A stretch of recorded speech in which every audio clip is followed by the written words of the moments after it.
Welcome to the Finance Garage podcast, your go-to podcast for navigating the world of finance. I'm Jonathan, your financial guide, bringing the latest market trends, investment strategies, and financial news that matters to you. And by the way, I'm also going to share my other passion, which is cars. At the SWU Group, we help everyday families achieve financial success. Our integrated services include financial planning, accounting, credit advisory, and estate planning. We're here to guide and support you every step of the way, from custom investment strategies to maximizing tax efficiency.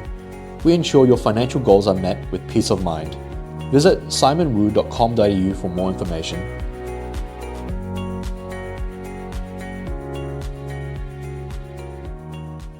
Hey everyone, and welcome back to the Finance Garage, where finance meets common sense and sometimes a little bit of intergenerational snark, which you'll hear about in today's topic. Today we're diving into the generational cage match we didn't ask for but simply can't stop watching. It's called Boomers versus Millennials versus Gen Z. Who had it worse? And to be clear, this isn't just an episode, it's a bit of group therapy, data, SaaS, and economic rage. So let's get into it. Just a quick reminder to like, subscribe, and follow the Finance Garage podcast on your favorite platform. Right now, we are on Apple Podcasts as well as Spotify. Furthermore, we are now hosting our podcasts on the SWU Group YouTube channel. Let's set the scene. It's a sunny Saturday, sausages are sizzling, and Uncle Barry's on his second beer, and someone brings up the housing market. Suddenly it's, back in my day, I bought a 3-bedroom house with 1 year's salary. And yeah, well, back in my day, we had to pay $9 for oat milk. Generational chat goes from zero to World War III faster than your uncle can say, interest rates were 18%. And everyone's trying to win the struggle Olympics. Boomers with their hard knocks, millennials with their crushed dreams, and Gen Z with their TikTok therapy. But what if everyone's kind of right and at the same time kind of wrong? Let's go and unpack this. The question is, did boomers really have it that good? Now, let's not romanticize the past like it's some utopia where milk was 20 cents and your mortgage could be paid with leftover Woolies change. Boomers copped inflation rates that were over 10%. And if you thought the last couple of years were hard with inflation closer to 7%, well, it was 10. Interest rates peaked at 17%, and that's the RBA, not the actual mortgage rate. They had to go through a crisis, and they had no Netflix to emotionally recover.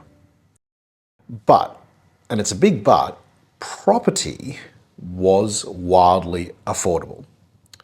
What did a house cost in Sydney in the early 1980s? It was about 70%. And what's the average income at that stage? Around $18,000. So even at 4 times your salary, you could own something by your early 30s.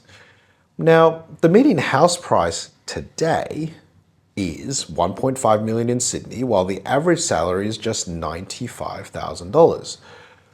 So we went from 4 times your salaries to 16 times your salary, and that's before you take into account stamp duty, mortgage insurance, and crying on the floor of your local bank branch. We then need to consider millennials, and the millennials is the generation that got GFC'd, right? So this is my generation. They're defined as those born between 1981 and 1996, and they were sold the following dream, that if you study hard, go to uni, get a job, buy a house, you'll live your best life.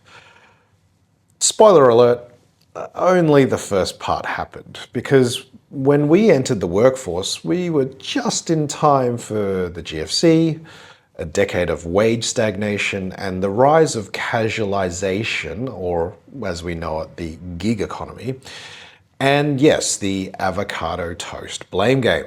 So you think that young people have now got the prospect of never owning a home? Absolutely, when you're spending $40 a day on smashed avocado and coffees and not working. Of course, absolutely.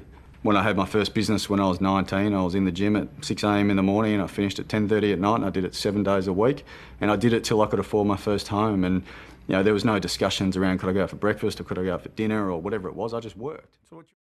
We were the first generation expected to be worse off than our parents despite being the most educated in history. Many of us are now pushing 40, including me, still renting, luckily not me, with one hand on a student loan and the other on a meditation app. And baby boomers, which are our parents, ask, why don't you just save harder? Well, because we did, Mum. Then the market went up 40% in 2 years and we were outbid by crypto bro named Jordan. Then we move on to the next generation after mine, which is Gen Z. And are they lazy or are they just done with the BS? So these are those that are born after 1997 and even our generation, millennials. Apparently we feel that they're allergic to hard work, according to every tabloid headline ever. But let's take a closer look. Their generation is a bit different from ours and the baby boomers before because they're digital natives, not digital zombies, right? They grew up only being exposed to digital content. They care deeply about mental health and purpose and sustainability. And they've inherited a world that's technically on fire, from climate change to pandemics, war. Now you've got AI taking their jobs and rent that costs more than your first car. And yet they're hustling hard because they're trying to do freelance, they're side hustling, content creating, but they're also quitting toxic jobs because they are saying no to burnout culture. Maybe it's not exactly laziness, and maybe it's actually clarity. Gen Z isn't necessarily anti-work, they are anti-nonsense. And that's possibly the same thing. Now, why I'm talking about this and the different generations today and their different perspectives on what Struggle Street looks like for them is I've been reading a book by the Woke Salary Man, which is a group of drawers and artists in Singapore that have got a series of comics, and they've got their own website that you can look up, but they've published a physical book called The Crash Course on Capitalism and Money. And I think it's a great read and everyone should look into it, right? In a school, a cafe, or in a tax office. And there's a chapter in it that hits the nail on this generational tension issue. Every generation had it hard in different ways, and we should stop fighting each other, and instead we should start fighting the system. Because while we're busy arguing over who struggled more, the real winners are the housing investors with 6 properties, tech companies that are automating human jobs, and policies that quietly widen the gap between the rich and the poor. It's not about blaming granddad, it's about understanding the context of what each generation had to live through. So if you then think about it and consider who really had it worse, let's do the math, okay? Because if we consider the baby boomers, their average house price versus income was 4 times. Their education cost was either really cheap or even free. Job security was high, and mental health was a topic that you just didn't talk about. Then millennials, which is my generation, well, our average house price versus income is 12 to 16 times instead of 4. We have a HECS debt. We have casualized job security, which is not great. And we have a very stressed mental health system. Then the generation after us, being Generation Z, well, their average house price versus income is greater than 16 times. Their education cost is the cost of HECS plus inflation. Their job security is almost non-existent because of the gig economy, and they're burnt out. So no one's skipping through life in easy mode, right? The boomers battled inflation and world wars, the millennials and Gen Z got 24/7 news cycles, job precarity, and the existential threat and dread of social media. It's not about who had it worse, it's about who had it different. So what can we do about it, and what do we take away from today's topic? Well, first of all, let's call it a truce, right? I'm a millennial, I'm stuck between the baby boomers and the Gen Zs.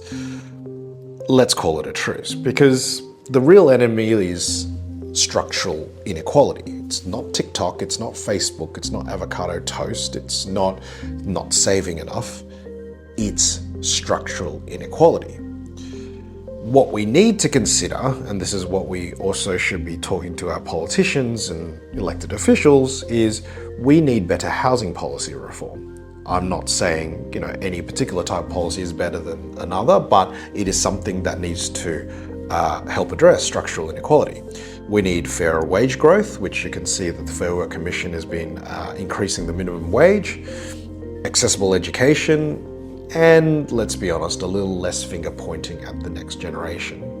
And maybe, just maybe next time you hear someone say, these kids today don't know what hard work is, you can reply, okay boomer, but can you fix a printer without screaming? So generational empathy is free, and we should respect each generation for what they had gone through and the challenges they face, because with that, it gives us a better understanding into other people's lives. And you know what?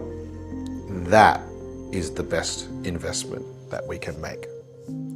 So that's all I wanted to talk about today. Remember to like and subscribe and share with your friends and family if you've thought this has been helpful. With that, see you next time.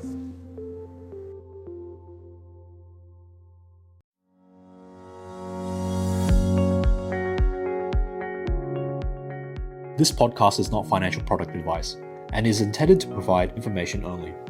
It does not take into account the investment objectives, financial situation, or needs of any person. You should assess whether the information is appropriate for you and consider talking to a financial advisor before making any investment decisions. Any investment examples are for illustrative purposes only. The information is taken from sources which are believed to be accurate, but Simon Wu, Jonathan Wu, SWU Financial Planning, and Personal Financial Services Limited accept no liability of any kind to any person who relies on the information contained in the podcast. Unless expressly stated, none of the information should be taken as a recommendation. For more information, please visit www.simonwu.com.au.